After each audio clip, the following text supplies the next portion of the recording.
भारतीय सेना ने लड़ा और पहलगाम हमले का बदला पूरा किया। कैसे? माथे का सिंदूर सबसे बड़ा हथियार बन गया। माथे का सिंदूर सबसे बड़ा हथियार बन गया।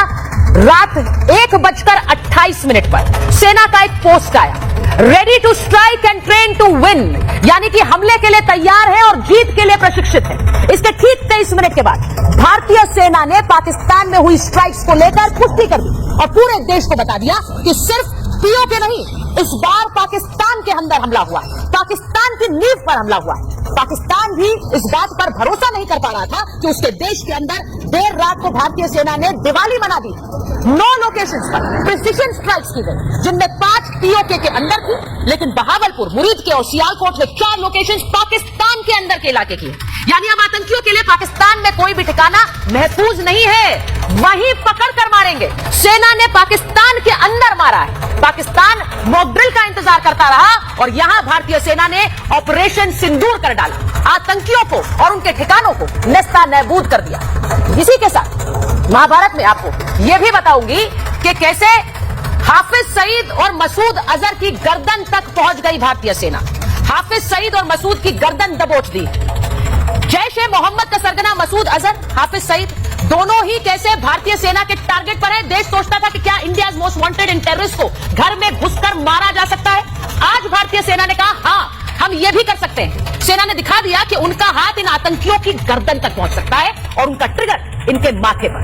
लश्कर-ए-तैयबा के हेडक्वार्टर को सीधे टारगेट किया गया। ये जो तस्वीर आप देख रहे हैं, पहले की तस्वीर देखिए, बहावलपुर में जैश का ये मुख्यालय, और उसके बाद कैसे तहस नहस हुआ है लश्कर का ये मुख्यालय। कैसे भारतीय सेना ने इसे नेस्तानाबूद किया है, आतंक का अड्डा उजाड़ दिया। जैश के सरगना मसूद अजहर के परिवार के 14 लोगों की मौत हो गई और मसूद अजहर कह रहा है मुझे भी मार देते, काश मेरी भी मौत हो जाती। यानी मसूद अजहर अब मौत मांग रहा है। भारतीय सेना ने अपनों को मारने के लिए सूद समेत वापस लौटाया है मसूद अजहर को। जनाजे निकल रहे हैं वहां पर। अपनों को खोने का गम क्या होता है, दर्द तो नहीं समझते, लेकिन ये दर्द आज इन्हें दिया गया जब अपने ही मारे गए और मसूद बोल रहा है काश मैं भी मर जाता। आज इसकी बात करूंगी महाभारत।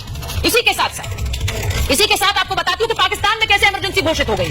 पाकिस्तान में मुनीर और शहबाज को समझ नहीं आ रहा है कि वो अब क्या करें, क्योंकि वहां पर इमरजेंसी का ऐलान हो गया है। वहां एयर इमरजेंसी का ऐलान है, मेडिकल इमरजेंसी का ऐलान है, यानी कि जो वहां पर एयरफोर्स है वो अलर्ट पर है। मेडिकल सप्लाईज को इकट्ठा करने के लिए कह दिया गया है, कभी भी लोगों को इसकी जरूरत पड़ सकती है। कराची एयरपोर्ट, लाहौर एयरपोर्ट सब बंद कर दिए गए। पाकिस्तान ने अपनी एयर स्पेस बंद कर दी है। पाकिस्तान को लग रहा है कि वो इस हमले का जवाब देंगे, लेकिन वो जानते हैं जब उनके घर में घुसकर हमला हो गया और वो कुछ नहीं कर पाए तो आगे की हैसियत ही क्या है।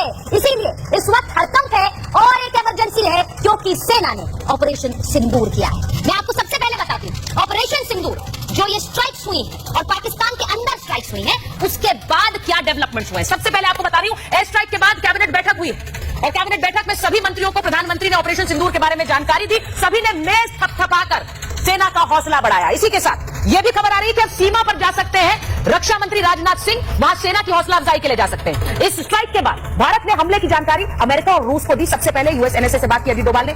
यूके, यूएई, इजराइल, सऊदी अरब को भी हमने अपनी तरफ से जानकारी दे दी है कि इस हमले के बाद क्या हुआ है और हमने क्या किया है। बॉर्डर के राज्यों के मुख्यमंत्रियों के साथ अमित शाह की बैठक हुई, इसमें लद्दाख और जेएंडके के एलजी भी शामिल हुए हैं। ये सिक्योरिटी प्रोटोकॉल के तहत ये बैठक हुई। उधर प्रधानमंत्री ने जाकर राष्ट्रपति भवन द्रौपदी मुर्मू राष्ट्रपति को ब्रीफ किया स्ट्राइक के बारे में। सरकार ने अब कल एक सर्वदलीय बैठक बुलाई है, यानी कि सभी दलों को जानकारी दी जाएगी इस ऑपरेशन के बारे में। तो ये बड़ी खबरें जो आज ऑपरेशन सिंदूर के बाद भारत कैसे एक्शन में है, एक रिपोर्ट आपको दिखा रही हूं। एक एक करके 9 प्रिसिशन स्ट्राइक्स न सिर्फ पीओके में बल्कि पाकिस्तान के अंदर भारत ये मादा रखता है। देखिए,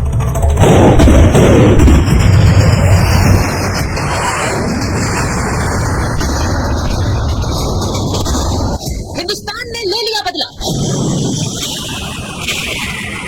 पाकिस्तान में ऑपरेशन सिंदूर सिर्फ पीओके नहीं, पाकिस्तान पर जोरदार हमला। 22 अप्रैल को पहलगाम में हुए आतंकी हमले का बदला भारत के वीर सपूतों ने 15 दिन के अंदर ले लिया। आतंकियों ने सिंदूर उजाड़े तो भारतीय सेना ने आतंकियों को ही उजाड़ दिया। इंडियन आर्मी, एयरफोर्स और नेवी ने एक ज्वाइंट ऑपरेशन में पाकिस्तान के अंदर स्ट्राइक की। मुजफ्फराबाद, कोटली, गुलपुर, बाग, चकामरू, भिंबर, मुरीद के, सियालकोट और बहावलपुर में सेना की यह स्ट्राइक हुई।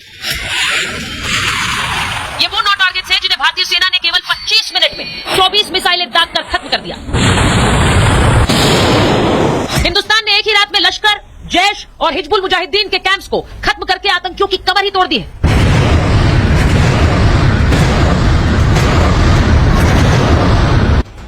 आतंकियों के संपूर्ण सर्वनाश के लिए भारतीय सेना ने राफेल, स्कैल्प मिसाइल और हैमर बम का इस्तेमाल किया। राफेल पर लगी स्कैल्प और हैमर बमों ने आतंकी ठिकानों को जमींदोज कर दिया। ये स्कैल्प मिसाइल बॉर्डर के इस पार से ही पूरे पाकिस्तान को निशाना बना सकती है। इसे दुश्मन का रडार भी नहीं पकड़ सकता। ये एयर डिफेंस सिस्टम से भी बचने की क्षमता रखती है। वही हैमर बम भी दुश्मन के ठिकानों पर 70 किलोमीटर दूर से बरसाए जा सकते हैं। यानी कि भारत ने बदला लेने के लिए जो वक्त लिया, पीएम मोदी ने लगातार जो मीटिंग्स की, वो एक धारदार रणनीति थी।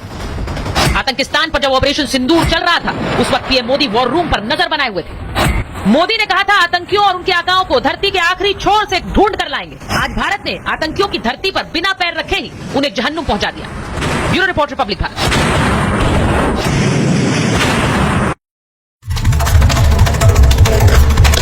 और मेरे साथ महाभारत में जो मेहमान जुड़ रहे हैं, मैं उन